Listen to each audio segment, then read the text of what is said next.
ਤੇ ਮਿੰਟੂ ਜੀ ਉਧਰੋਂ ਅੱਜ ਗਏ ਆ ਚਰਨਜੀਤ ਚੰਨੀ ਜੀ, ਕਹਿੰਦੇ ਕਿ ਵਿਜੀਲੈਂਸ ਸਾਹਮਣੇ ਜੀ ਪਹਿਲਾਂ ਤਾਂ ਕਹਿੰਦੇ ਕਿ ਵੀ ਵਿਸਾਖੀ ਵਾਲੇ ਦਿਨ ਸੱਦ ਰਿਹਾ ਮੈਨੂੰ, ਤਾਂ ਇਹ ਵੀ ਰੌਲਾ ਬੜਾ ਪਿਆ ਉਹਨਾਂ ਦਾ। ਤਾਂ ਨਹੀਂ, ਇਹ ਤੋਂ ਪਹਿਲਾਂ ਪੀਸੀ ਵੀ ਕਰ ਗਏ।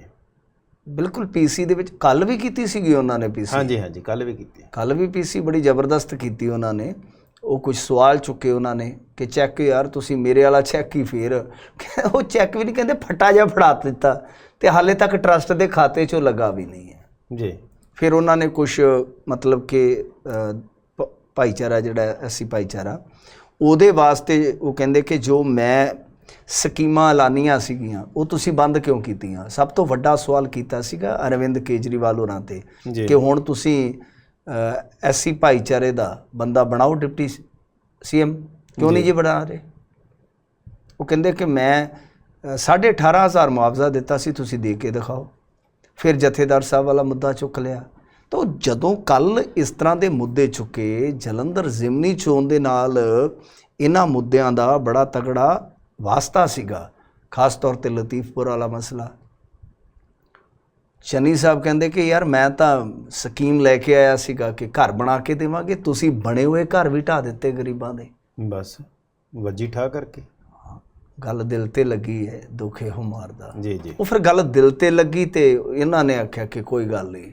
ਚੰਨੀ ਸਾਹਿਬ ਕੱਲ੍ਹ ਵਾਲੀ ਪੀਸੀ ਜਿਹੜੀ ਹੈ ਨਾ ਜੀ, ਉਹ ਹੁਣ ਸੋਚ ਵਿਚਾਰ ਕੇ ਹੀ ਕਰਨਾ, ਕਿਉਂਕਿ ਇਹ ਦੱਸਦੇ ਆ ਕਿ 20 ਤਰੀਕ ਦਾ ਪਹਿਲਾਂ ਸੰਮਨ ਸੀਗਾ ਮੈਨੂੰ, ਅਤੇ ਉਸ ਤੋਂ ਬਾਅਦ ਫਿਰ ਤਾਰ ਆ ਗਈ ਵਟਸਐਪ 'ਤੇ। ਅੱਜ ਕੱਲ੍ਹ ਤਾਰ ਆ ਜਾਂਦੀ ਹੈ ਕਿ ਭਾਈ ਚੰਨੀ ਸਾਹਿਬ ਤੁਸੀਂ ਨਾ ਸਵੇਰ ਵਾਲੇ 2 ਪਰੌਂਠੇ ਖਾ ਕੇ ਅਤੇ ਚਾਹ ਬਾਅਦ 'ਚ ਸਾਡੇ ਕੋਲ ਹੀ ਪੀ ਲਿਓ ਆ ਕੇ।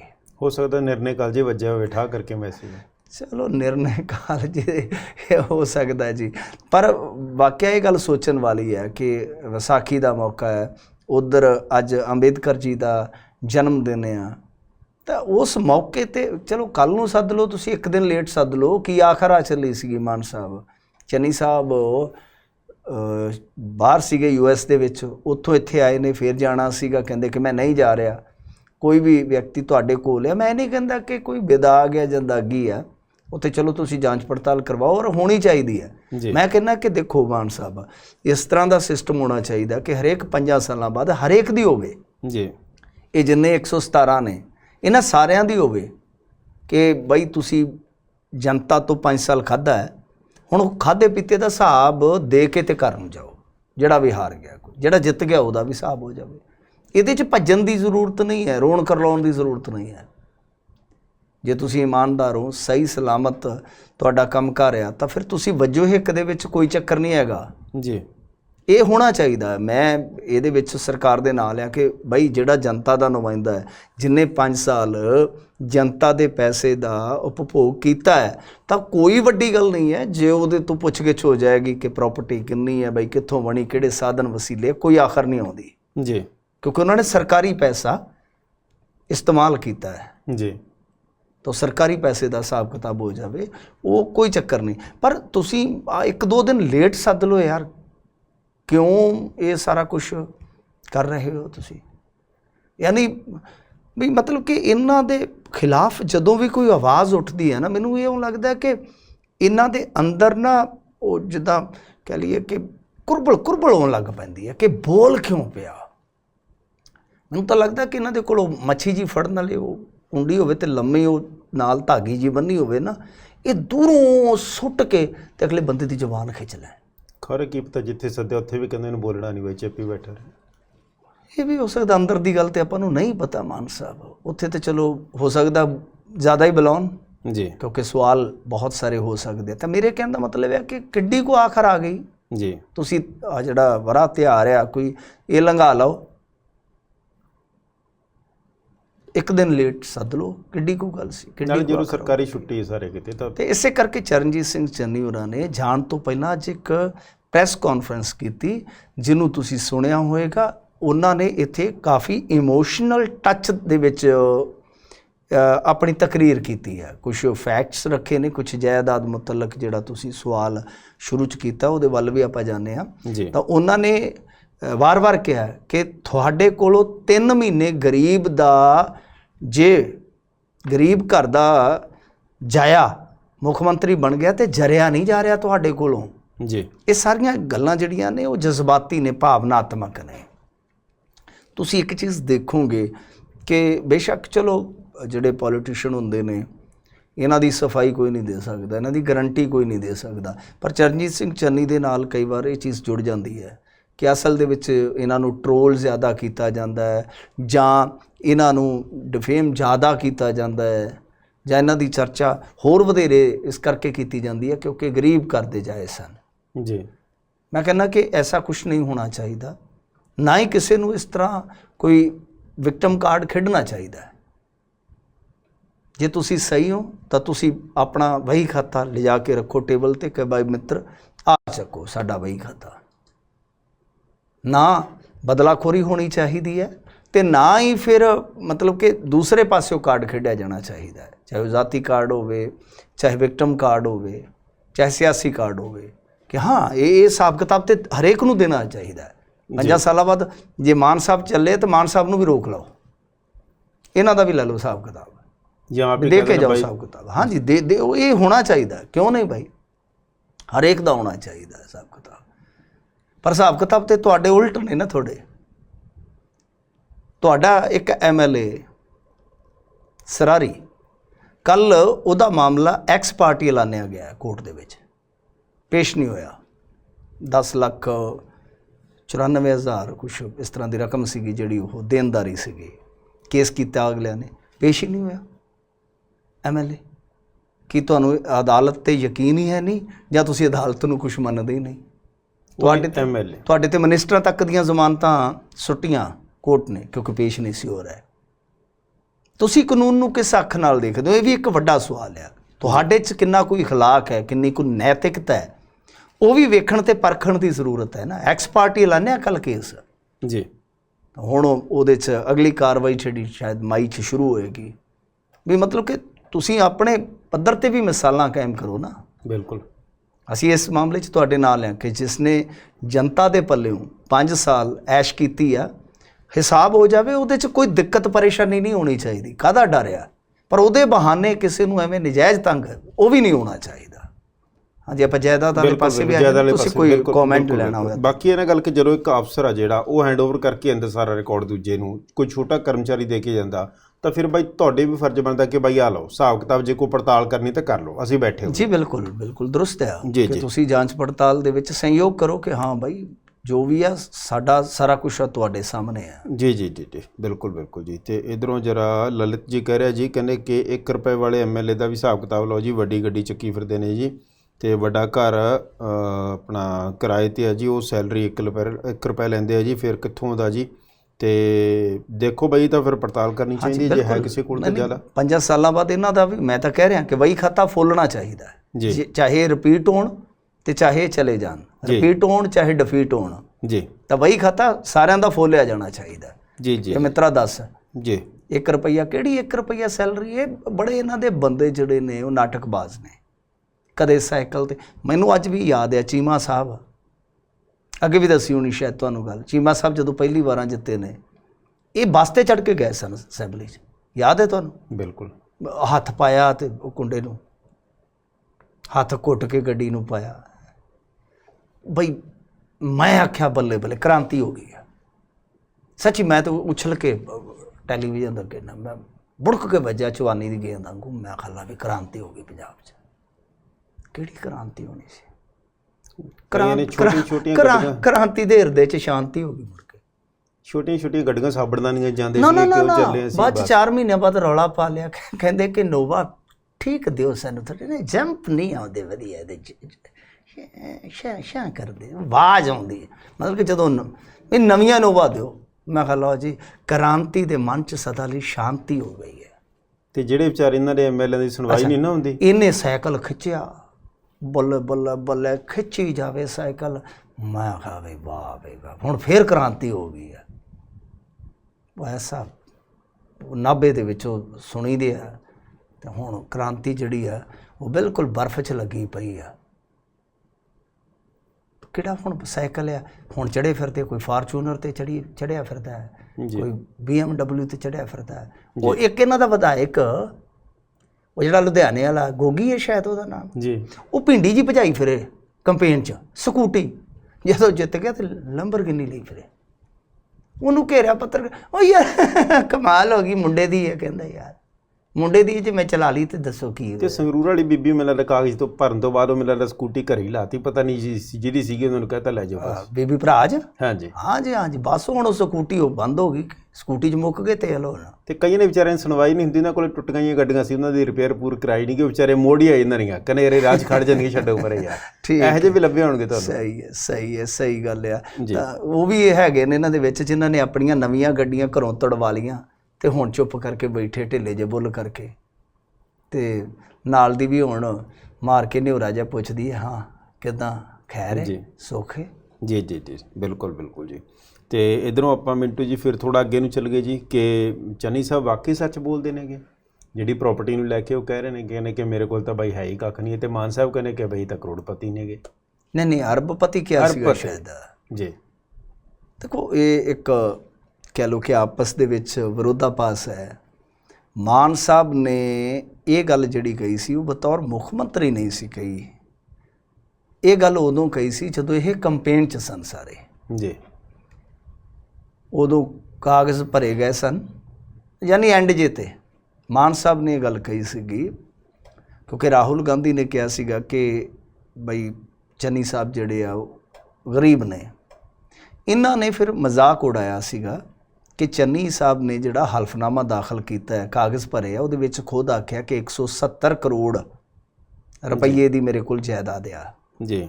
ਵੀ ਜਿਹੜਾ ਬੰਦਾ ਇਸ ਤਰ੍ਹਾਂ ਰੁਪਤੀ ਆ, ਉਹ ਰਾਹੁਲ ਵਰਗੇ ਸ਼ਹਿਜ਼ਾਦੇ ਦੀ ਅੱਖ 'ਚ ਹੀ ਗਰੀਬ ਹੋ ਸਕਦਾ ਹੈ, ਵੈਸੇ ਉਹ ਗਰੀਬ ਹੋਣ ਦਾ ਢੋਂਗ ਹੀ ਕਰਦਾ ਹੈ। ਇਹ ਸ਼ਾਇਦ ਸ਼ਬਦ ਸਨ ਉਸ ਟਾਈਮ ਮਾਨ ਸਾਹਿਬ ਦੇ, ਯਾਨੀ ਗੱਲ ਕੋਈ ਬਹੁਤੀ ਪੁਰਾਣੀ ਨਹੀਂ ਹੈ। ਫਿਰ ਚੰਨੀ ਸਾਹਿਬ ਨੇ ਉਹਦੇ 'ਤੇ ਸਪਸ਼ਟੀਕਰਨ ਦਿੱਤਾ ਸੀਗਾ ਕਿ ਬਈ ਇਹਨੂੰ ਪੜ੍ਹਨਾ ਨਹੀਂ ਆਉਂਦਾ, ਚੱਜ ਨਾਲ ਪੜ੍ਹ ਲਿਆ ਕਰ। ਮੇਰਾ ਤਾਂ 1 ਕੁਛ ਇੱਦਾਂ ਦੀ ਰਕਮ ਸੀ 1.7, ਤੇ ਇਹਨਾਂ ਨੇ ਸਿੱਧਾ ਹੀ ਦੱਬ ਦਿੱਤਾ 170 ਕਰੋੜ, ਉਹ ਵਿੱਚ ਚੱਕਦਾ ਪੁਆਇੰਟ ਜਾ ਚੱਕ ਦਿੱਤਾ ਪੁਆਇੰਟ। ਅੱਜ ਫਿਰ ਜਦੋਂ ਵਿਜੀਲੈਂਸ ਦੇ ਕੋਲ ਗਏ, ਇਹਨਾਂ ਨੇ ਇੱਕ ਗੱਲ ਕਹੀ, ਕਹਿੰਦੇ ਯਾਰ ਕਿਆ ਗੱਲ ਕਰਤੇ ਯਾਰ, ਮੇਰੇ ਤਾਂ ਸਾਰੇ ਹੀ ਪਿੱਛੇ ਪੈ ਗਏ ਨੇ ਜੀ। ਆ 10 ਇਨਕਮ ਟੈਕਸ ਵਾਲਿਆਂ ਨੇ ਪਹਿਲਾਂ ਨੋਟਿਸ ਕੱਢੇ ਆ, 3 ਹੁਣ ਕੱਢੀ ਬੈਠੇ। ਉਹ ਕਹਿੰਦੇ ਕਿ ਇਹ ਤਾਂ ਨੈਸ਼ਨਲ ਸਟਾਈਲ ਵਾਲਾ ਕੰਮ ਚੱਲ ਪਿਆ, ਮੈਨੂੰ ਇਕੱਲੇ ਨੂੰ ਸਾਰੇ ਹੀ ਪੈ ਗਏ ਨੇ, ਇਕੱਲੇ ਨਾਲ ਇਕੱਲਾ ਆਓ। ਮਤਲਬ ਕਿ ਜਿੱਦਾਂ ਓਪਨ ਕਬੱਡੀ ਹੁੰਦੀ ਆ, ਪੰਜਾਬ ਸਟਾਈਲ ਕਬੱਡੀ ਹੁੰਦੀ ਆ, ਵੀ ਇਕੱਲੇ ਨੂੰ ਇਕੱਲਾ ਹੋ ਯਾਰ, ਨਾ ਹਾਕੀ ਨਾ ਬੱਲਾ, ਇਕੱਲੇ ਨੂੰ ਇਕੱਲਾ। ਉਹ ਕਹਿੰਦੇ ਕਿ ਮੈਂ ਪੰਜਾਬ ਦੇ ਵਿੱਚ ਜਿਹੜੀ ਤੁਸੀਂ ਜਾਇਦਾਦ ਕਹਿੰਦੇ ਹੋ ਕਿ ਚਰਨਜੀਤ ਤੇਰੀ ਹੈ, ਮੈਂ ਉਹਦੇ 'ਚ ਜਾ ਕੇ ਖਲੋ ਜਾਂਦਾ, ਤੁਸੀਂ ਖਿਲਾਰੋ ਜੀ। ਤੇ ਜੇ ਮੇਰੀ ਹੈ ਤੇ ਸਰਕਾਰ ਜ਼ਬਤ ਕਰ ਲਵੇ, ਤੇ ਜਾਂ ਫਿਰ ਮੈਂ ਗੁਰੂ ਘਰ ਨੂੰ ਜਾਂ ਕਿਸੇ ਧਾਰਮਿਕ ਸਥਾਨ ਨੂੰ ਦਾਨ ਕਰ ਦੇਵਾਂਗਾ। ਬਿੰਦ ਨਹੀਂ ਲਾਉਂਦਾ, ਝੱਟ ਨਹੀਂ ਲਾਉਂਦਾ। ਇੱਕ ਸ਼ਰ ਉਹ ਵੀ ਆਖਿਆ ਸੀ ਕਹਿੰਦੇ ਬਈ ਮੇਰੇ ਵਾਲੀ ਤੁਸੀਂ ਰੱਖ ਲਓ, ਆਪਦੇ ਜਾਇਦਾਦ ਮੈਨੂੰ ਵਟਾ ਲਓ ਸਾਰਾ। ਮੈਂ ਸੋਚ ਕੇ ਕਹਿੰਦੇ ਵੀ ਮੈਂ ਸੋਚ ਕੇ ਇਹ ਸਾਰੀ ਗੱਲ ਕੀਤੀ ਆ, ਤੇ ਉਹ ਕਹਿੰਦੇ ਕਿ ਇੱਕ ਸਿਆੜ ਵੀ ਹੈ ਨਹੀਂ ਮੇਰੇ ਕੋਲ, ਇੱਕ ਸਿਆੜ ਜਿਹਨੂੰ ਕਹਿੰਦੇ ਆ, ਇੱਕ ਮੇਰੇ ਕੋਲ ਜੱਦੀ ਘਰ, ਇੱਕ ਮੇਰੇ ਕੋਲ ਲੋਕਾਂ ਦੇ ਲਈ ਦਫ਼ਤਰ ਸੇਵਾ ਵਾਸਤੇ, ਇੱਕ ਕੋਈ ਦੁਕਾਨ ਹੈ। ਮੁੰਡੇ ਨੇ ਕਹਿੰਦੇ ਕਿ ਸ਼ੈਲਰ ਸ਼ੁਲਰ ਆਪਦਾ ਬਣਾਇਆ, ਬਸ ਬਾਕੀ ਹੋਰ ਕੁਛ ਨਹੀਂ ਹੈਗਾ। ਪਹਿਲਾਂ ਪੈਟਰੋਲ ਪੰਪ ਹੁੰਦਾ ਸੀ, ਉਹ ਵੇਚ ਕੇ ਜਾਇਦਾਦ ਬਣਾ ਲਈ। ਫਿਰ ਮੈਨੂੰ ਕਹਿੰਦੇ ਕਿ ਕੀੜਾ ਕੱਟ ਗਿਆ ਰਾਜਨੀਤੀ ਦਾ, ਵੀ ਸਤਿ ਸ੍ਰੀ ਅਕਾਲ ਸਤਿ ਸ੍ਰੀ ਅਕਾਲ। ਇਸ ਚੱਕਰ 'ਚ ਮੈਂ ਵੀ ਫਸ ਗਿਆ ਕਿ ਸਤਿ ਸ੍ਰੀ ਅਕਾਲ ਬੜੀ ਮਾਰਦੇ ਆ ਲੋਕ, ਬੁਲਾਉਂਦੇ ਆ ਬਈ, ਤੇ ਮੈਂ ਤਾਂ ਫਿਰ ਉਸੇ ਚੱਕਰ 'ਚ ਉਹ ਆਪਦੀ ਪੈਲੀ ਵੀ ਵੇਚ ਬੈਠਾ ਜੀ। ਵੀ ਮੈਂ ਤੇ 8-10 ਕਿੱਲੇ ਫੂਕੀ ਆ, ਘਰ ਫੂਕ ਤਮਾਸ਼ਾ ਦੇਖ ਜੀ। ਹੁਣ 170 ਕਰੋੜ ਬਨਾਮ ਇੱਕ ਵੀ ਸਿਆੜ ਨਾ, ਹੁਣ ਇਹ ਕਾਗਜ਼ ਬੋਲ ਪੈਣਗੇ। ਜਿਹੜਾ ਹਲਫਨਾਮਾ ਇਹਨਾਂ ਨੇ ਕਿਹਾ ਮਾਨ ਸਾਹਿਬ ਨੇ ਕਿ ਚੰਨੀ ਸਾਹਿਬ ਦਾ ਹਲਫਨਾਮਾ ਬੋਲਦਾ ਹੈ ਕਿ ਇਹਨਾਂ ਦੇ ਕੋਲ 170 ਕਰੋੜ ਦੀ ਜਾਇਦਾਦ ਹੈ, ਉਹ ਹਲਫਨਾਮਾ ਅਸੀਂ ਪੜ੍ਹ ਕੇ ਸੁਣਾ ਦਿੰਦੇ ਹਾਂ। ਚੱਕੋ ਜਰਾ ਗੋਡੇ ਤੋਂ ਸੁਣਾਓ ਜਰਾ। ਬਿਲਕੁਲ, ਕਿਉਂਕਿ ਕਾਗਜ਼ ਬੋਲਣੇ ਚਾਹੀਦੇ ਆ, ਨਾ ਉਹ ਬੋਲਣ ਨਾ ਉਹ ਬੋਲਣ। ਇਹ ਰਾਜਨੀਤਿਕ ਬੰਦੇ ਆ, ਇਹਨਾਂ ਨੇ ਆਪਣੀਆਂ ਰਾਜਨੀਤਿਕ ਗੱਲਾਂ ਕਰਨੀਆਂ। ਐਗਜ਼ੈਕਟ ਜਾਣਕਾਰੀ ਜਿਹੜੀ, ਸਹੀ ਜਾਣਕਾਰੀ ਜਿਹੜੀ ਹੈ ਉਹ ਉਪਲਬਧ ਹੋਣੀ ਚਾਹੀਦੀ ਹੈ ਸਾਡੇ ਦਰਸ਼ਕਾਂ ਵਾਸਤੇ। ਜੀ ਜੀ। ਤਾਂ ਇਹ ਹਲਫਨਾਮਾ ਇਹਨਾਂ ਦਾ ਮੈਂ ਦੱਸ ਦਿੰਦਾ ਕਿ 2022 ਦਾ ਹੈ, ਲੇਟੈਸਟ ਹੈ ਜਿਹੜਾ ਇਹਨਾਂ ਦਾ ਜੀ। ਠੀਕ ਹੈ ਜੀ। ਤਾਂ ਇਹ ਜਿਹੜਾ ਇਹਨਾਂ ਦਾ ਹਲਫਨਾਮਾ ਹੈ, ਇਹਦੇ ਵਿੱਚ ਇਹਨਾਂ ਦੇ ਜਿਹੜੇ ਐਸੈਟਸ ਨੇ ਟੋਟਲ, ਜਾਇਦਾਦ ਜਿਹੜੀ ਪ੍ਰਾਪਰਟੀ ਕੋਲ ਹਾਂਜੀ 9 ਕਰੋੜ 45 ਲੱਖ 29,499 ਦੇ ਨੇ। 9 ਕਰੋੜ ਮੈਂ ਰਿਪੀਟ ਕਰ ਦਿੰਦਾ 45 ਲੱਖ 29,499 ਦੇ ਨੇ ਜੀ। ਹੁਣ ਜਿੱਥੋਂ ਤੱਕ ਸਵਾਲ ਹੈ, ਵੈਸੇ ਤਾਂ ਬਹੁਤ ਲੰਬੀ ਚੌੜੀ ਜਾਣਕਾਰੀ ਹੁੰਦੀ ਹੈ। ਇਹਨਾਂ ਦੇ ਕੋਲ ਕੈਸ਼ ਵੀ ਹੈ ਥੋੜਾ ਜੀ, ਕੈਸ਼ ਵੀ ਹੈਗਾ ਇਹਨਾਂ ਦੇ ਕੋਲ ਜੀ, ਤੇ ਕੁਝ ਹੋਰ ਡਿਪੋਜ਼ਿਟ ਵੀ ਨੇ, ਅਸੀਂ ਉਧਰ ਨਹੀਂ ਜਾਵਾਂਗੇ। ਤੇ ਮੋਟਾ ਇਹ ਦੱਸ ਦਿਓ ਵੀ ਬਿਲਕੁਲ ਬਿਲਕੁਲ ਵਹੀਕਲ ਵੀ ਆਪਾਂ ਉਹਨੂੰ ਵੀ ਛੱਡ ਦਿੰਨੇ ਆ ਜੀ। ਆਪਾਂ ਆ ਜਾਂਦੇ ਇਮੂਵੇਬਲ ਐਸੈਟਸ ਤੇ, ਜਿਹੜੇ ਜ਼ਮੀਨ ਜਾਇਦਾਦ ਅਚਲ ਜਾਇਦਾਦ ਦੇ ਜਿਹੜੇ ਅਸਾਸੇ ਹੁੰਦੇ ਨੇ। ਤਾਂ ਉਹ ਜੇ ਤੁਸੀਂ ਦੇਖੋਗੇ ਤਾਂ ਇਹਨਾਂ ਦੇ ਕੋਲ ਔਜਲਾ ਯਾਨੀ ਕੋਈ ਖਰੜ ਦੇ ਨੇੜੇ ਆ, ਉੱਥੇ ਜਾਇਦਾਦ ਹੈ ਇਹਨਾਂ ਦੇ ਕੋਲ। ਬਿਲਕੁਲ, ਇਹ ਖਰੜ ਵਾਲੇ ਆਪਾਂ ਨੂੰ ਦੱਸ ਦੇਣਗੇ ਕਿ ਬਈ ਇਹ ਕਿੱਥੇ। ਹਾਂਜੀ ਹਾਂਜੀ, ਇਹਨਾਂ ਦੇ ਕੋਲ ਜਾਇਦਾਦ ਹੈਗੀ ਆ। ਇਹ ਮੈਨੂੰ ਲੱਗਦਾ ਖਰੜ ਵਾਲੇ ਸ਼ਾਇਦ ਖੈੜ ਬੋਲਦੇ ਆ ਨਾ, ਖੈੜ ਬੋਲਦੇ ਆ। ਹਾਂਜੀ, ਉੱਥੇ ਆ ਇਹਨਾਂ ਦੇ ਕੋਲ ਜੀ। ਕਈ ਆ, ਮਤਲਬ ਕਿ ਕੁਛ ਜਿੱਦਾਂ ਏਰੀਆ ਜੇ ਤੁਸੀਂ ਦੇਖੋਗੇ ਖੇਵਟ ਨੰਬਰ 104 ਹੈ, ਖੇਵਟ ਨੰਬਰ 105 ਆ ਜੀ। ਔਜਲਾ ਦੇ ਵਿੱਚ ਹੀ ਮੈਂ ਦੱਸ ਰਿਹਾ ਤੁਹਾਨੂੰ, ਖੇਵਟ ਨੰਬਰ 113 114 115 ਜੀ। ਇਸ ਤੋਂ ਇਲਾਵਾ 121 122 125 126 134 ਜੀ। ਫਿਰ ਇਹਨਾਂ ਦੇ ਕੋਲ ਇੱਕ ਹੋਰ ਹੈ ਵੈਲੇਜ ਦੌ ਮਾਜਰਾ 'ਚ, ਇਹ ਵੀ ਹੈਗੀ 3,60,000 ਦੀ ਕੋਈ ਪ੍ਰਾਪਰਟੀ ਇਹਨਾਂ ਦੀ। ਫਿਰ ਵੈਲੇਜ ਦੌ ਮਾਜਰਾ ਦੇ ਵਿੱਚ 48,96,000 ਦੀ ਉੱਥੇ ਵੀ ਕੋਈ ਇਮੂਵੇਬਲ ਇਹਨਾਂ ਦੀ ਪ੍ਰਾਪਰਟੀ ਹੈਗੀ ਹੈ। ਇਹ ਮਤਲਬ ਕਿ ਸਾਰਾ ਕੁਝ ਹਲਫਨਾਮੇ ਦੇ ਵਿੱਚ ਜੋ ਲਿਖਿਆ ਅਸੀਂ ਉਹੀ ਦੱਸ ਰਹੇ ਹਾਂ ਜੀ। ਫਿਰ ਇਹਨਾਂ ਦੇ ਕੋਲ ਕਮਰਸ਼ੀਅਲ ਬਿਲਡਿੰਗ ਵੀ ਹੈ, ਜਿਹੜੀ ਪਲਾਟ ਹੈਗਾ ਖਰੜ ਦੇ ਵਿੱਚ ਖੇਵਟ ਨੰਬਰ 2375 ਜੀ। ਖਤੌਨੀ ਨੰਬਰ ਹੈਗਾ 2608 ਜੀ। ਠੀਕ ਹੈ ਜੀ। ਇੱਕ ਫੇਰ ਆ, ਜੇ ਤੁਸੀਂ ਦੇਖੋਗੇ ਤਾਂ ਇਹ ਵੀ ਹੈਗਾ ਖਾਤਾ ਨੰਬਰ 2743 2999 ਜੀ। ਸੋ ਅੱਗੇ ਫੇਰ ਆ ਜਾਓਗੇ ਤਾਂ ਇਹਨਾਂ ਦਾ ਇੱਕ ਕੋਈ ਜ਼ਿਮੀਂਦਾਰਾ ਫਿਲਿੰਗ ਸਟੇਸ਼ਨ ਹੈ, ਉਹਦੇ 'ਚ 26 ਲੱਖ ਰੁਪਏ ਦੀ ਇਨਵੈਸਟਮੈਂਟ ਹੈ। ਠੀਕ ਹੈ ਜੀ। ਪੰਪ ਕਹਿੰਦੇ ਹਾਂਜੀ ਬਿਲਕੁਲ ਬਿਲਕੁਲ, ਇਹਦੇ ਵਿੱਚ ਸਾਰਾ ਕੁਝ ਹੈਗਾ। ਪੈਟਰੋਲ ਪੰਪ ਇਹ ਕਹਿੰਦੇ ਨਾ ਵੇਚਿਆ ਇਹਨਾਂ ਨੇ, ਤਾਂ ਫਿਲਿੰਗ ਸਟੇਸ਼ਨ ਦੇ ਵਿੱਚ ਹਾਲੇ ਵੀ ਡਾਇਰੈਕਟਲੀ ਇਹਨਾਂ ਦੀ 26 ਲੱਖ ਦੀ ਇਨਵੈਸਟਮੈਂਟ ਹੈ, ਜਿਹੜਾ ਕਿਹਾ ਬਾਈ ਵਾਲਾ ਐਫੀਡੇਵਿਟ। ਹਾਂਜੀ ਹਾਂਜੀ, ਦੇ ਵਿੱਚ ਉਹਦਾ ਵੇਚਿਆ ਨਹੀਂ ਵੇਚਿਆ ਉਹ ਪਤਾ ਨਹੀਂ ਆਪਾਂ ਨੂੰ ਤਾਂ। ਹਾਂਜੀ ਹਾਂਜੀ ਹਾਂਜੀ, ਬਿਲਕੁਲ ਬਿਲਕੁਲ। ਇਹ ਟੋਟਲ ਇਸ ਤਰ੍ਹਾਂ ਦੇ ਇਹਨਾਂ ਦੇ ਐਸੈਟਸ ਬਣਦੇ ਨੇ। ਸੋ ਜਿਹੜੇ 9 ਕਰੋੜ ਤੇ ਕੁਛ ਲੱਖ ਰੁਪਏ ਦੇ ਨੇ ਜੀ, ਜਿਹੜੇ ਆਪਾਂ ਦੱਸੇ ਆ ਜੀ ਜੀ। ਬਿਲਕੁਲ ਜੀ। ਤੇ ਇਧਰੋਂ ਜਸ ਕਟਾਰੀ ਕਹਿ ਰਿਹਾ ਜੀ ਮਰਿੰਡਾ ਰੋਡ ਤੇ ਇਹਨਾਂ ਦੀ ਕੋਠੀ ਹੈ ਜੀ, ਪੁਰਾਣੀ ਕੋਠੀ ਆ, ਜਿਹੜੀ ਨਗਰ ਕੌਂਸਲ ਖਰੜ ਦੇ ਪੁਰਾਣੇ ਆਪਣਾ ਉਸ ਵੇਲੇ ਸੀ ਜੀ, ਕਹਿੰਦੇ ਕਿ ਉੱਥੇ ਹੈ ਮਿੰਟੂ ਜੀ ਕੇ ਮਰਿੰਡਾ ਲਾਗੇ। ਨਹੀਂ ਜਿਹੜੀ ਦੇਖੋ ਕਿੱਥੇ ਕੀ ਹੈ, ਅਸੀਂ ਨਹੀਂ ਉੱਧਰ ਪੈਣਾ, ਪਰ ਇਹ ਤਾਂ ਅਸੀਂ ਉਸ ਚੱਕਰ 'ਚ ਨਹੀਂ ਪੈਣਾ। ਜਿਹੜਾ ਇਹਨਾਂ ਨੇ ਹਲਫਨਾਮਾ ਦਿੱਤਾ ਹੈ, ਅਸੀਂ ਤੁਹਾਨੂੰ ਉਹਦੀ ਸਾਰੀ ਡਿਟੇਲ ਦੱਸ ਦਿੱਤੀ ਹੈ ਕਿ 9 ਕਰੋੜ 45 ਲੱਖ 29,499 ਦਾ ਇਹ ਇਹਨਾਂ ਨੇ ਟੋਟਲ ਦਿੱਤਾ ਹੈ। ਠੀਕ ਹੈ ਜੀ। ਐਸੈਟਸ ਦਾ ਸਾਰਾ ਬਿਊਰਾ ਹੈ ਤੇ ਕੱਲੀ ਮੈਂ ਤੁਹਾਨੂੰ ਦੱਸ ਦਿੱਤੀ ਹੈ। ਕੈਸ਼ ਵੀ ਜੋ ਵੀ ਹੈ ਡਿਪੋਜ਼ਿਟ ਹੈ ਉਹ ਛੱਡ ਦਿੱਤਾ, ਜੋ ਇਹਨਾਂ ਦੇ ਅਸਾਸੇ ਨੇ ਮਤਲਬ ਕਿ ਅਚਲ ਜਾਇਦਾਦ ਦੇ, ਉਹ ਤੁਹਾਨੂੰ ਮੋٹے ਤੌਰ ਤੇ ਦੱਸ ਦਿੱਤਾ ਹੈ। ਤੇ ਜੇ ਤੁਸੀਂ ਦੇਖੋਗੇ ਤਾਂ ਕੁਝ ਐਗਰੀਕਲਚਰ ਲੈਂਡ ਵੀ ਇਹਨਾਂ ਦੇ ਕੋਲ ਹੈ। ਅੱਛਾ ਜੀ। ਹਾਂਜੀ, ਐਗਰੀਕਲਚਰ ਲੈਂਡ ਵੀ ਹੈ। ਹੱਦਬਸਤ ਨੰਬਰ 254 ਜੀ, ਖੰਡ ਨੰਬਰ 0001 ਮੋਰਿੰਡਾ ਇੱਥੇ ਹੈ। ਠੀਕ ਹੈ ਨਾ ਜੀ। ਸੋ ਸਾਰਾ ਕੁਝ ਇਹਦੇ ਵਿੱਚ ਹੀ ਆ, ਜਿਹੜਾ ਕੁਝ ਮੈਂ ਤੁਹਾਨੂੰ ਦੱਸਿਆ। ਤੇ ਬਾਕੀ ਜਿਵੇਂ ਤੁਹਾਨੂੰ ਅੱਗੇ ਇੱਕ ਜਾਣਕਾਰੀ ਦਿੱਤੀ ਹੈ ਕਿ ਕੁਝ ਫਿਲਿੰਗ ਸਟੇਸ਼ਨ ਦੇ ਵਿੱਚ ਵੀ ਇਨਵੈਸਟਮੈਂਟ ਹੈਗੀ ਆ। ਤਾਂ ਮਤਲਬ ਕਿ ਹੁਣ ਤੁਸੀਂ ਆਪ ਅੰਦਾਜ਼ਾ ਲਾ ਲਓ ਕਿ ਨਾ ਤਾਂ ਉਹ ਸਹੀ ਹੈ 170 ਕਰੋੜ ਵਾਲਾ ਤੇ ਨਾ ਹੀ ਕੋਈ ਸਿਆੜ ਵਾਲਾ ਕੋਈ ਬਹੁਤਾ ਵੱਡਾ ਸੱਚ ਹੈ। ਦੋਹਾਂ ਪਾਸਿਆਂ ਤੋਂ ਕਿਤੇ ਨਾ ਕਿਤੇ ਕੁਛ ਨਾ ਕੁਛ ਜਿਹੜਾ ਹੈ ਉਹ ਅੱਧ ਵਾਟੇ ਜੇ ਛੱਡਿਆ ਜਾ ਰਿਹਾ ਹੈ। ਜੀ ਜੀ ਬਿਲਕੁਲ ਬਿਲਕੁਲ। ਇਧਰੋਂ ਅਮਰਤਪਾਲ ਜੀ ਕਮੈਂਟ ਕਰ ਰਿਹਾ ਜੀ, ਕਹਿੰਦੇ ਜਿਹੜੀ ਅਚਲ ਜਾਇਦਾਦ ਦੀ ਕੀਮਤ ਹੈ ਇਹ ਕਲੈਕਟਰ ਰੇਟਾਂ ਦੇ ਹਿਸਾਬ ਨਾਲ ਦਿੰਦੇ ਨੇ ਜੀ। ਮਾਰਕੀਟ ਰੇਟ ਤਾਂ ਇਹਦਾ ਕਈ ਗੁਣਾ ਹੈ। ਬਿਲਕੁਲ ਉਹੀ ਹੈ ਨਾ, ਕਿਉਂਕਿ ਹੁਣ ਦੇਖੋ ਆਪਾਂ ਐਲਾਨ ਦੱਸ ਰਹੇ ਹਾਂ ਨਾ, capital investment with Zamindara filling station 26,67,000 ਰੁਪਏ ਦੀ ਹੈ ਜੀ। ਠੀਕ ਹੈ ਨਾ ਜੀ। ਸੋ ਇਹ ਗੱਲਾਂ ਕਹਿਣੀਆਂ, ਕਿਉਂਕਿ ਅੱਜ ਜਿਹੜਾ ਦੌਰ ਹੈ ਨਾ, ਅੱਜ ਜ਼ਮਾਨਾ ਹੈ ਜਿਹੜਾ, ਉਹ ਹੈਗਾ ਇਨਫੋਰਮੇਸ਼ਨ ਦਾ। ਤੁਸੀਂ ਬੋਲ ਕੇ ਬਚ ਨਹੀਂ ਸਕਦੇ। ਚਾਹੇ ਮਾਨ ਸਾਹਿਬ ਆ, ਉਹਨਾਂ ਦਾ ਵੀ ਨਿਕਲ ਆਇਆ ਝੂਠ ਸਾਹਮਣੇ ਜੀ, ਕਿ ਉਹਨਾਂ ਨੇ ਵੀ ਉਸ ਟਾਈਮ ਬਤੌਰ ਮੈਂਬਰ ਪਾਰਲੀਮੈਂਟ ਜਾਂ CM ਚਿਹਰਾ ਜਿਹੜਾ ਦਾਅਵਾ ਕੀਤਾ ਸੀ ਉਹ ਝੂਠਾ ਸੀਗਾ। ਇਹਨਾਂ ਨੇ ਜਿਹੜਾ ਦਾਅਵਾ ਕੀਤਾ ਕਿ ਮੇਰੇ ਕੋਲ ਇੱਕ ਸਿਆੜ ਵੀ ਨਹੀਂਗਾ ਜੀ, ਸਿਰਫ ਮੇਰੇ ਕੋਲ 3 ਜਾਇਦਾਦਾਂ ਨੇ ਜੀ, ਪਰ ਜਾਇਦਾਦਾਂ ਜੇ ਦੇਖੋਗੇ ਤਾਂ ਉਹ ਵਧੇਰੇ ਨੇ। ਔਰ ਇਹ ਜਿਹੜਾ ਰੇਟ ਆ ਬਿਲਕੁਲ ਇਹਨਾਂ ਦੀ ਗੱਲ ਸਹੀ ਕਿ ਇਹ ਕਲੈਕਟਰ ਰੇਟ ਹੈ। ਇਹਨਾਂ ਚੀਜ਼ਾਂ ਦੀ ਜਿਹੜੀ ਵੈਲਿਊ ਹੈ, ਵੈਲਿਊਏਸ਼ਨ ਜਿਹੜੀ ਹੈ ਕਲੈਕਟਰ ਰੇਟ ਦੇ ਹਿਸਾਬ ਨਾਲ ਆ, ਭਾਵ ਸਰਕਾਰੀ ਰੇਟ ਜਿਹੜੇ ਬਿਲਕੁਲ। ਪਰ ਐਕਚੁਅਲ ਰੇਟ ਜਿਹੜੇ ਹੋਣਗੇ ਇਹਨਾਂ ਪ੍ਰਾਪਰਟੀਆਂ ਦੇ ਬਹੁਤ ਜ਼ਿਆਦਾ ਨੇ ਜੀ। ਬਿਲਕੁਲ ਬਿਲਕੁਲ ਜੀ। ਇੱਧਰੋਂ ਹਾਂਜੀ, ਜੇ ਇਸ ਰੇਟ ਤੇ ਇਹਨਾਂ ਨੇ ਵਟਾਉਣੀ ਹੋਵੇ ਕਿਸੇ ਨਾਲ ਤੇ ਮੇਰੇ ਖਿਆਲ ਦੇ ਨਾਲ ਆਪਣੀ ਆਡੀਅנס 'ਚ ਹੀ ਕਹਿ ਦੇਣਗੇ ਕਿ ਹਾਂ ਛੱਤੀਆ ਸਾਡੇ ਨਾਲ ਵਟਾ ਲਓ। ਬਿਲਕੁਲ, ਸਾਡੀਆਂ ਦੋ ਕਨਾਲਾਂ ਦੋ ਇਸ ਰੇਟ ਤੇ ਵਟਾਉਣੀ ਤੂੰ ਸਾਨੂੰ 2 ਦੇ ਰਹੇ, ਸਾਡੇ ਲਈ 4 ਲੈ ਲੈ ਭਾਵੇਂ ਜੀ। ਜੀ ਜੀ ਬਿਲਕੁਲ, ਕਿਉਂਕਿ ਇਹਨਾਂ ਦਾ ਤਾਂ ਸਿਆਸੀ ਟਕਰਾਅ ਆਪਸ ਦੇ ਵਿੱਚ। ਸਾਡਾ ਮਸਲਾ ਇਹ ਹੁੰਦਾ ਹੈ ਕਿ ਅਸੀਂ ਇਨਫੋਰਮੇਸ਼ਨ ਦੇ ਦਈਏ ਤਾਂ ਕਿ ਸਪਸ਼ਟ ਹੋ ਜਾਵੇ, ਸਥਿਤੀ ਸਪਸ਼ਟ ਹੋ ਜਾਵੇ। ਜੀ ਜੀ ਬਿਲਕੁਲ। ਸੋ ਇਹ ਚੰਨੀ ਸਾਹਿਬ ਦਾ ਆਪਣਾ ਦਿੱਤਾ ਹੋਇਆ ਹਲਫਨਾਮਾ ਹੈ ਜਿਹਦੇ 'ਚ ਇਹਨਾਂ ਨੇ ਆਪਣੇ ਆਪ ਨੂੰ ਪੜ੍ਹਾਈ ਦੇ ਤੌਰ ਤੇ ਵੀ MBA ਤੇ PhD ਜਿਹੜੀ ਇਹਨਾਂ ਦੀ ਚੱਲ ਰਹੀ ਉਹਦਾ ਹਵਾਲਾ ਦਿੱਤਾ ਹੈ ਬਕਾਇਦਾ। ਸਾਰਾ ਕੁਛ ਹੈ ਇਹਦੇ ਵਿੱਚ, 5-6 ਪੰਨੇ ਆ। ਜੇ ਆਪਾਂ ਪੂਰਾ ਪੜ੍ਹੀਏ ਤਾਂ ਫਿਰ ਬਹੁਤ ਲੰਬਾ ਸਮਾਂ ਲੱਗੇਗਾ। ਜੀ ਜੀ ਬਿਲਕੁਲ ਬਿਲਕੁਲ। ਇੱਧਰੋਂ ਦਲਵੀਰ ਜੀ ਕਰਿਆ ਕਿ ਜਿਹੜਾ ਸ਼ੈਲਰ ਦੀ ਗੱਲ ਕਰਦੇ ਜੀ, ਚਮਕੌਰ ਸਾਹਿਬ 'ਚ ਹੈ ਜੀ ਇਹਦੇ ਬੇਟੇ ਦਾ। ਤੇ ਇਧਰੋਂ ਇੱਕ ਵੀਰ ਉਹ ਤੇ ਹੈ ਨਹੀਂ ਨਾ, ਉਹ ਤਾਂ ਚਲੋ ਉਹਦੇ ਬੇਟੇ ਦੇ ਨਾਮ ਹੈ, ਕਿਸੇ ਨੇਤਾ ਦੇ ਉਹਦੇ ਬੇਟੇ ਦੇ ਨਾਮ ਹੈ, ਤਾਂ ਉਹ ਤਾਂ ਛੱਡ ਦਿਓ। ਇਹ ਜਿਹੜੀ ਆਪਣੀ ਹੁੰਦੀ ਹੈ ਜਾਇਦਾਦ ਉਹ ਐਲਾਨਦਾ ਹੈ ਅਗਲਾ। ਹਾਂਜੀ ਹਾਂਜੀ। ਇਹ ਹੁੰਦੀ ਹੈ ਡਿਕਲੇਰੇਸ਼ਨ ਕਿ ਮੇਰੇ ਨਾਮ, ਮੇਰੇ ਕੋਲ ਆ ਅਸਾਸੇ ਨੇ। ਚੱਲ ਦੇ ਵਿੱਚ ਜਿੱਦਾਂ ਤੁਹਾਡੇ ਕੋਲ ਗੱਡੀਆਂ ਆ ਗਈਆਂ, ਮੋਟਰਸਾਈਕਲ ਆ ਗਿਆ ਵਗੈਰਾ ਵਗੈਰਾ, ਇਹ ਚੀਜ਼ਾਂ ਆ ਗਈਆਂ।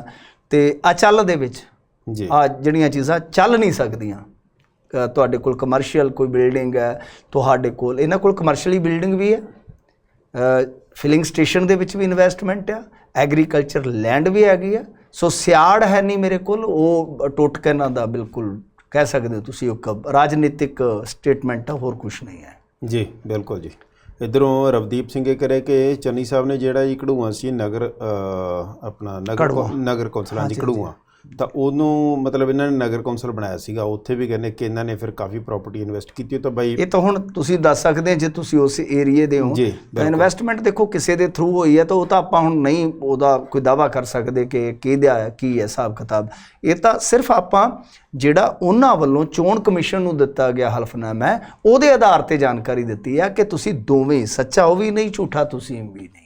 ਬਾਕੀ ਕੰਮ ਬਾਈ ਵਿਜੀਲੈਂਸ ਦਾ ਉਹ ਕਰੇ ਪੜਤਾਲ। ਹਾਂਜੀ, ਜਾਂਚ ਪੜਤਾਲ ਹੁਣ ਵਿਜੀਲੈਂਸ ਕੋਲੇ ਆ। ਵਿਜੀਲੈਂਸ ਲੱਭੇ ਕਿ ਬਾਈ ਕੋਈ ਡਾਇਰੈਕਟਲੀ ਕੋਈ ਇਨਡਾਇਰੈਕਟਲੀ ਕੋਈ ਇਸ ਤਰ੍ਹਾਂ ਦੇ ਕੋਈ ਜਾਇਦਾਦ ਦੇ ਅਸਾਸੇ ਇਹਨਾਂ ਨੇ ਬਣਾਏ ਨੇ ਜਿਹੜੇ ਕਿ ਮਤਲਬ ਕਿ ਉਹਨਾਂ ਦੀ ਨਜ਼ਰ ਦੇ ਵਿੱਚ ਉਹ ਠੀਕ ਕਮਾਈ ਦੇ ਨਾਲ ਨਹੀਂ ਹੈਗੇ। ਜੀ ਜੀ ਬਿਲਕੁਲ ਬਿਲਕੁਲ ਜੀ। ਨਾਲ ਇੱਕ ਵੀਰ ਦਾ ਉੱਪਰ ਕਮੈਂਟ ਆ ਰਿਹਾ ਸੀ, ਕਹਿੰਦੇ ਕਿ ਇੱਦਾਂ ਦੇ ਗਰੀਬ ਆ ਜੀ, ਫਿਰ ਉਹਨਾਂ ਨੂੰ ਪੰਜਾਬ 'ਚੋਂ ਬਾਹਰ ਜਾਣ ਦੀ ਲੋੜ ਨਹੀਂ ਜੀ। ਕਹਿੰਦੇ ਕਿ ਬਿਲਕੁਲ ਗੱਲ ਠੀਕ ਹੈ। ਫਿਰ ਚਲੋ ਦੇਖੋ, ਕੋਈ ਐਸੀ ਭਾਈਚਾਰੇ 'ਚ ਜੰਮਿਆ ਯਾਰ, ਕਿਸੇ ਪਰਿਵਾਰ ਦੇ ਵਿੱਚ ਜੇ ਉਹ ਤਰੱਕੀ ਕਰ ਜਾਵੇ ਸਾਨੂੰ ਉਹਦੇ ਨਾਲ ਕੋਈ ਸਾੜਾ ਨਹੀਂ ਹੈਗਾ ਜੀ, ਸਾੜਾ ਨਹੀਂ ਹੈ। ਪਰ ਤੁਸੀਂ ਕਰੋੜਪਤੀ ਹੋ ਕੇ ਫਿਰ ਵਾਰ-ਵਾਰ ਆਪਣੇ ਆਪ ਨੂੰ ਗਰੀਬ, ਆਪਣੇ ਆਪ ਨੂੰ ਉਹ ਚੀਜ਼ਾਂ ਕਰੋ, ਠੀਕ ਨਹੀਂ ਹੈ। ਤੁਸੀਂ ਹੁਣ ਵਾਕਿਆ ਮੈਂ ਇਸ ਚੀਜ਼ ਨਾਲ ਸਹਿਮਤ ਹਾਂ, ਤੁਸੀਂ ਉਹ ਗਰੀਬ ਨਹੀਂ ਹੋ ਜੀ ਜਿਨ੍ਹਾਂ ਨੂੰ ਸਵੇਰੇ ਉੱਠ ਕੇ ਦਿਹਾੜੀ ਦਾ ਫਿਕਰ ਹੁੰਦਾ ਹੈ। ਇਹ ਫਿਕਰ ਨਹੀਂ ਹੁੰਦਾ ਕਿ ਉੱਥੇ ਮਾਲਕ ਨੇ, ਉੱਥੇ ਜਿਹੜੇ ਠੇਕੇਦਾਰ ਕੋਲ ਅਸੀਂ ਦਿਹਾੜੀ ਕਰਾਂਗੇ ਉਹਨੇ ਸਾਨੂੰ ਕਿੰਨਾ ਪਿੰਜਣਾ। ਫਿਕਰ ਇਹ ਹੁੰਦਾ ਕਿ ਦਿਹਾੜੀ ਲੱਗ ਜਾਵੇ ਸਹੀ, ਤਾਂ ਕਿ ਸ਼ਾਮ ਨੂੰ ਜਵਾਕ ਖਾਲੀ ਢਿੱਡ ਨਾ ਸੌਣ। ਗਰੀਬੀ ਵੇਖਣੀ ਹੋਵੇ, ਜੂਨ ਜੁਲਾਈ ਦੇ ਮਹੀਨੇ ਦੇ ਵਿੱਚ ਰਿਕਸ਼ਾ ਚਲਾ ਕੇ ਤੇ ਕਿਤੇ ਪਾਣੀ ਵੀ ਪੀਣਾ, ਤੇ ਉਹ ਵੀ ਜੋ ਕਿਤੇ ਘੜਾ ਪਿਆ ਜਾਂ ਟੈਂਕੀ ਪਈ ਉਹਦੇ 'ਚੋਂ ਪੀ ਕੇ ਤੇ ਫਿਰ ਆਪਣੇ ਸਫ਼ਰ ਵੱਲ ਚੱਲਦੇ ਬੰਦੇ ਨੂੰ ਦੇਖੋ ਕਿ ਗਰੀਬੀ ਕੀ ਹੁੰਦੀ ਹੈ। ਗਰੀਬੀ ਦੇਖਣੀ ਹੋਵੇ ਮੰਡੀਆਂ 'ਚ ਚਲੇ ਜਾਇਓ, ਹੁਣੇ ਚਲੇ ਜਾਓ। ਹਾਂਜੀ, ਜਿਹੜੇ ਕਰਦੇ ਆ ਨਾ ਆਪਣੇ ਪੱਲੇਦਾਰ ਭਰਾ, ਦੇਖੋ ਕਿੰਨੇ ਮਿਹਨਤਕਸ਼ ਨੇ। ਇਹ ਹੁੰਦੀ ਆ ਕਿ ਤੁਹਾਡੇ ਮੋਹਰਾਂ ਤੇ ਪਤਾ ਹੀ ਨਹੀਂ ਕਿੰਨਾ ਕੁ ਵੇਟ ਲੰਘ ਜਾਣਾ ਹੈ। ਅਸੂਰ ਗੱਡੀਆਂ ਭਰ ਦਿੰਦੇ ਨੇ, ਮਾਲ ਗੱਡੀਆਂ। ਚੰਦ ਬੰਦੇ ਹੁੰਦੇ ਨੇ ਜੀ, ਚੰਦ ਬੰਦੇ। ਕੋਈ ਪੀਪੇ ਦੇਸੀ ਘਿਓ ਦੇ ਨਹੀਂ ਖਾਂਦੇ, ਉਹ ਸੁੱਕੀਆਂ ਰੋਟੀਆਂ, ਉਹੀ ਚਾਹ। ਮਾਲ ਗੱਡੀ ਭਰਨੀ ਯਾਰ, ਤੁਸੀਂ ਸੋਚ ਕੇ ਦੇਖੋ। 150 ਕੋਈ 2-4 ਦਰਜਨ ਬੰਦਿਆਂ ਨੇ ਜੀ, ਸੋਚ ਕੇ ਦੇਖੋ ਮਾਲ ਗੱਡੀ ਕਿੱਡੀ ਹੁੰਦੀ ਹੈ। ਜੀ ਬਿਲਕੁਲ ਬਿਲਕੁਲ, ਗੱਲ ਠੀਕ ਹੈ ਤੁਹਾਡੀ। ਤੇ ਇੱਧਰੋਂ ਜਰਾ ਬਈ ਦੇਖੋ, ਗੱਲ ਇਹ ਆ ਕਿ ਵੀ ਹੁਣ ਪ੍ਰਾਪਰਟੀ ਵਗੈਰਾ ਜਿਹੜਾ ਕਈ ਵੀਰਾਂ ਦੇ ਕਮੈਂਟ ਆ ਰਹੇ ਹੈਗੇ, ਤਾਂ ਹੁਣ ਗੱਲ ਇਹ ਹੈ ਵੀ ਇਹ ਚੀਜ਼ਾਂ ਸਾਫ਼ ਹੋਣ ਬਈ, ਜਾਂ ਵਿਜੀਲੈਂਸ ਪੜਤਾਲ ਕਰੇ ਤਾਂ ਫਿਰ ਹਾਂਜੀ। ਅਸੀਂ ਤਾਂ ਦੇਖੋ ਜੋ ਔਨ ਰਿਕਾਰਡ ਹੈ ਉਹੀ ਬੋਲਾਂਗੇ। ਜੀ ਬਿਲਕੁਲ, ਸਾਡੇ ਕੋਲ ਕੋਈ ਇਹੋ ਜਿਹੇ ਤੱਥ ਨਹੀਂ ਹੈਗੇ ਕਿ ਅਸੀਂ ਕਿਸੇ ਦਾ ਬਈ ਇਸ ਤਰ੍ਹਾਂ ਦਾ ਕੋਈ ਕਿਰਦਾਰ ਦਾ ਖਲਾਰਾ ਪਾ ਦਈਏ। ਸਾਡੇ ਲਈ ਸਾਰੀਆਂ ਧਿਰਾਂ ਇੱਕੋ ਜਿਹੀਆਂ ਨੇ, ਚਾਹੇ ਉਹ ਸੱਤਾਧਾਰੀ ਧਿਰ ਰਿਹਾ, ਚਾਹੇ ਉਹ ਵਿਰੋਧੀ ਧਿਰ ਰਿਹਾ। ਉਹਨਾਂ ਦੀ ਰਾਜਨੀਤੀ ਦੇ ਵਿੱਚ ਅਸੀਂ ਇਹ ਚੀਜ਼ਾਂ ਤੁਹਾਡੇ ਸਾਹਮਣੇ ਰੱਖ ਦਿੰਦੇ ਹਾਂ ਕਿ ਆਹ ਕੁਛ ਹੈ। ਪਰ ਜਿਹੜੀ ਗੱਲ ਰਿਕਾਰਡ 'ਤੇ ਨਹੀਂ, ਜਾਂ ਸਾਡੇ ਕੋਲ ਪੁਖਤਾ ਤੱਥ ਦੇ ਤੌਰ ਤੇ ਨਹੀਂ ਹੈ ਤਾਂ ਅਸੀਂ ਉਹਦੇ ਤੋਂ ਗਰੇਜ਼ ਕਰਾਂਗੇ। ਹਾਂ, ਤੁਹਾਡੀ ਲਿਬਰਟੀ ਹੈ ਬਈ, ਤੁਹਾਡੀ ਆਜ਼ਾਦੀ ਹੈ, ਤੁਸੀਂ ਬੋਲ ਸਕਦੇ ਹੋ, ਕੋਈ ਗੱਲ ਨਹੀਂ ਹੈ, ਤੁਸੀਂ ਆਪਣਾ ਬੋਲਣਾ ਜਾਰੀ ਰੱਖੋ ਜੀ ਜੀ, ਜੇ ਤੁਹਾਨੂੰ ਬਿਲਕੁਲ ਲੱਗਦਾ। ਬਿਲਕੁਲ ਬਿਲਕੁਲ।